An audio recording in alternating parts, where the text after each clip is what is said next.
6.2, this is the second part of lesson 6. We're going to talk a little bit about engine systems. Remember, your content objective for this is that you can name the major parts of the fuel system and describe what their purpose is. Let's see here. Here's some just general facts. We'll go over these in class, but you should know that fuel systems, you really need to know about them. The sixth leading cause of accidents in the United States has to do with fuel, and we'll go over some more of those in just a second. Find this Venn diagram in your notes. Let's fill this in. We're going to talk about high wing aircraft and low wing aircraft with wings on their bellies there. So let's talk about this really quickly. What's the difference in their fuel systems? Basically, when we talk about fuel system, we're just talking about where the fuel is stored and how it's delivered to the engine or to the carburetor or to the fuel injector, which then is delivered to the engine as discussed in the previous section there. So here we go. First of all, they both have fuel tanks. They both have fuel gauges. They can be fuel injected or they can be carbureted. They both usually have some sort of fuel strainers where you can strain out some fuel to test it before flight. And they have some sort of priming for the engine. But a high wing system typically uses gravity to help supply the fuel pressure. We'll talk more about this in class, but typically they're up there in the wings and the gravity, it flows down to the bottom of the engine and then gets pulled up in that way. And that way it keeps pressure on the line just through gravity, which is really nice. It's very simple. Gravity is pretty reliable.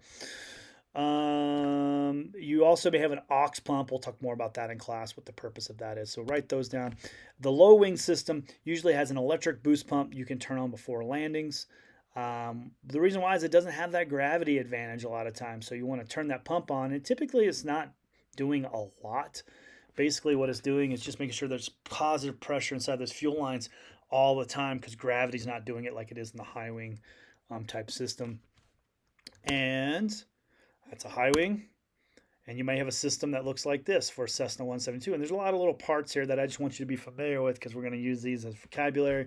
The first is a fuel selector. And we're going to give some more color in class to all these.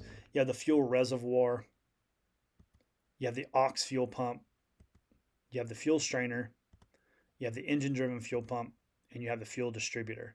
And then you have this little thing back over here. This is a type of check valve. So basically it comes from the tanks. You can select left tank, right tank, or both. In this case, we're on both. Then it goes to a little fuel reservoir. This helps just keep positive pressure inside that system. And so if any air gets in these lines, they're still like this is pushing pressure on the lines for the 1 or 2 seconds that there might be air in there.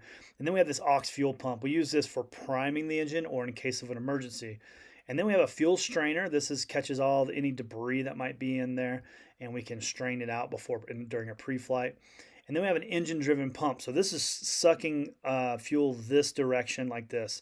Then it pushes to some sort of fuel distributor, which then distributes it to each cylinder. Now this is more like what we call a fuel injection type system. And then there's always this check valve. If there's too much fuel, it'll push backwards. And if it's got enough pressure on that check valve, it'll push it up into there. Now, every tank has what we call unusable fuel, meaning you drain it down, drain it down, drain it down. You might say, well, there's still some fuel there. There's still fuel in my tanks. Well, yeah, but there's a certain point where if it's usually like 1 or 2 gallons that we just can't use. So you may have 52 gallons of gas in your airplane. However, you only have 50 usable gallons because the other 2 gallons are below that usable fuel mark. So that's that system. Make sure you have all those parts written down. Then we have a low wing type system. This is a Piper Archer made by the Piper Corporation, a really great training airplane as well.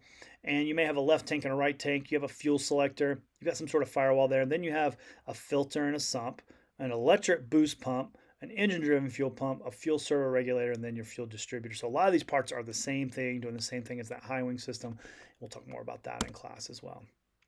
All right, let's talk about the difference between fuel injection and carburation. We learned about carburetors in the first section of lesson 6, and you should know that I love Venn diagrams. So let's fill out another one about the difference between fuel delivery systems. The first one is a carbureted type system, and another one's fuel injection. Both have pros and cons, you might say. Both have their good things, bad things. We'll give more color to that in class as well. But first things first, they both are meant to deliver fuel and air to the cylinders. That's their purpose, okay? But in the carburetor, the fuel and air mix happens in the carburetor, inside that carburetor we talked about in the first lesson. These are a little less efficient in cruise because you have to kind of help regulate it a lot more. They are a lot easier to start. They're not as prone to flooding, but they do need carb heat as well. But there's less parts and maintenance on a carburetor type system. There's brand new airplanes. Carburetors, a lot of people think, oh yeah, carburetors are in old planes because new planes have fuel injection. Well, not really. There's plenty of brand new airplanes that use carburetors because there are less parts and less maintenance to them. Fuel injection system tends to be more efficient in cruise because it's helping regulate the fuel going to each cylinder. There's no carb ice. There's really no carb ice in a fuel injection system. You do have to have an electric pump for starting for those, and they're a little trickier to start.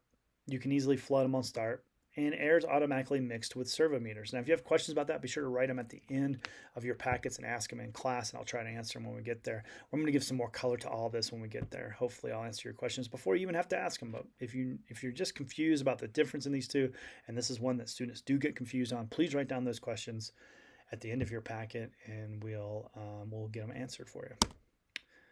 What is this thing? Look at this thing. That is a carburetor, right? Right there. Okay. That's where the air comes in. There's an air filter there. It gets pulled up into the carburetor. It does all the mixing and matching and all that stuff and gets pushed up to the engine. What's that thing right there? We'll find out in class. This is more of a fuel, what we call fuel injection system. You got a little distributor up here. It's these little teeny silver lines. Those are injector lines. So that's what all the fuel and air going to each cylinder. This has, looks like 4 or 5 different lines there. I can't quite count with my bad eyes there, but if it's 4, then it's a 4-cylinder system. I think it is 4 cylinders because it looks like there's exhaust coming off of each one. Yeah, so that's each one gets its own little fuel delivery. Look how thin they are. They really are smaller than like a pen you would write with. Like they're really small little lines giving all that fuel to those engines. If we're going to talk about fuel, we should talk about fuel types because there are different types of fuel that we use. This is just something you just need to know as a pilot. So write it down, memorize it, and here we go. First things first, we have what's called Avgas 100. It's usually dyed green, and when I say it's dyed green, it's literally dyed green. Like if you took a sample of it, it would look like green in color. We also have, let's see, probably 100 low lead. Yeah, blue.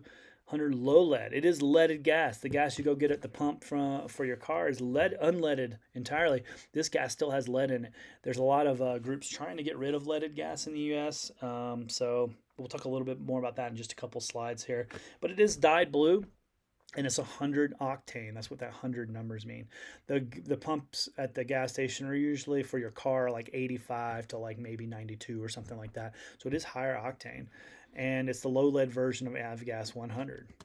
And then we have Avgas 80. This is red dye. This type of avgas is no longer in production. However, a lot of older planes used to use that, and they're totally fine with that. And then we have something called Jet A. Jet A. It's clear. It's used in jets and large turbines. It's also called diesel. It's like the type of diesel fuel. And before every single flight, you should check the fuel. We call this sumping the tanks. And I have a fuel strainer in class. I'll show you what one of those looks like. And this is what you kind of look like. You're looking for this blue color fuel if you're using what type? Avgas 100 low lead. And if it does have water in it, the water will separate and be at the bottom like that. I've never seen it this bad. I think somebody poured water into here to demonstrate it. But usually it'll look like, if you've ever mixed like oil and vinegar together for like salad dressing, you get those little blobs of kind of vinegar floating around in the oil. That's what it really looks like when you have a little bit of water in your gas. It just kind of, it's heavier. Gas is lighter, so usually will sink down. You'll just see these little bubbles of water hanging out in your gas. So if you see that, keep sumping until it's gone, and don't pour it back into your tanks because that water just goes right back into your tanks. You just basically defeated the purpose of it. So take care of that. Make sure you figure out why you have water in your tanks too. That's always a good thing.